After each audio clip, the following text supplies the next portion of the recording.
You buy a CPU. The box says 8 cores, 16 threads. Are you getting 8 workers or 16? The answer is neither, and understanding this can save you real money. In this video, you'll learn exactly what a CPU core is and what a thread really is. You'll see why more threads don't always mean more speed. We'll look at real test numbers, and by the end, you'll know exactly what to check before buying your next computer. Let's start simple. A CPU is the brain of your computer. A core is like one small worker inside that brain. Each core can think about one task at a time. Old computers had just one core, one worker doing everything, one job after another. Today's computers have many cores. Think of a restaurant kitchen. One chef can only cook one dish at a time. Add a second chef, and now 2 dishes cook at once. That's what extra cores do. More independent workers working at the same time. Now here's where it gets tricky. A thread is not a worker. A thread is a task, or a to-do list, that a core works through. One core can actually handle 2 threads at once using a trick called hyperthreading, or simultaneous multi-threading. Think of our chef again. A chef can only stir one pot at a time, but a smart chef can start the rice, then while it simmers, chop vegetables for the next dish. It's still one chef, but less time is wasted waiting. That's what a second thread does inside one core. It fills in the gaps when the core is waiting around. So does this mean 16 threads is basically 16 cores? Not even close. And the real number might surprise you.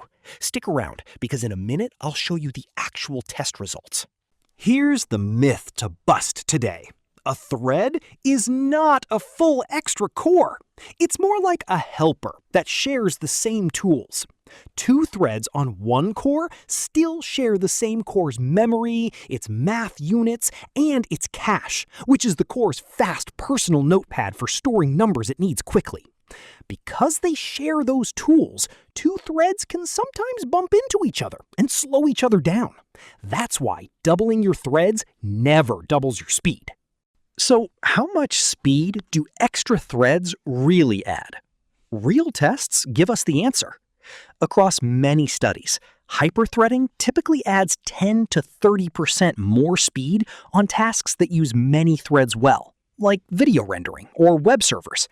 In one real test by Cloudflare, a major internet company, turning on this feature alone boosted their server speed by 43%.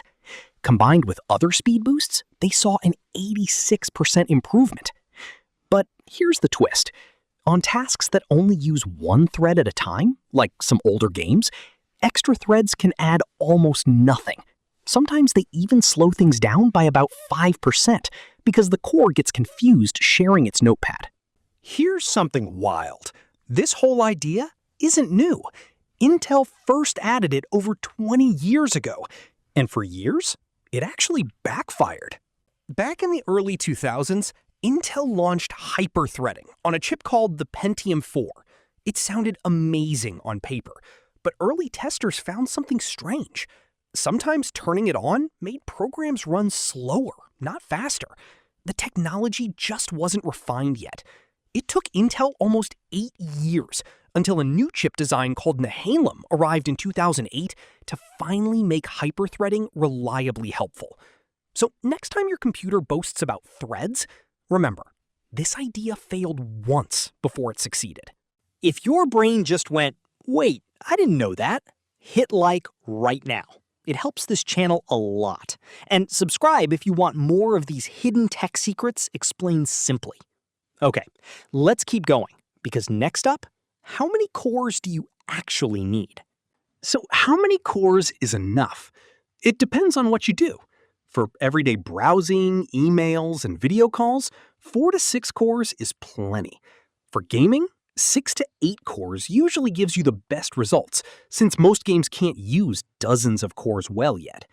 For heavy work like video editing or 3D rendering, more cores really do help, because those tasks can split into many pieces at once. That's why professional chips called Threadrippers exist, with up to 96 cores, built only for this kind of heavy, splittable work. And it doesn't stop at 96. Some server chips built for data centers now pack up to 288 cores into a single chip. That's not a typo.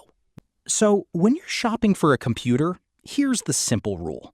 Look at the core count first. That's your real worker count. Threads are a bonus, not a replacement.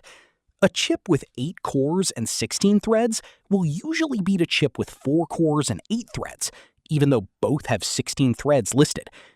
Wait, that math doesn't even work the same way. The point is, more real cores almost always wins over more threads on fewer cores. So now you know the secret. Cores are real workers. Threads are a clever trick to keep those workers busy during downtime. That trick can add up to 30% more speed, sometimes more. But it's not magic, and it's not a free extra core.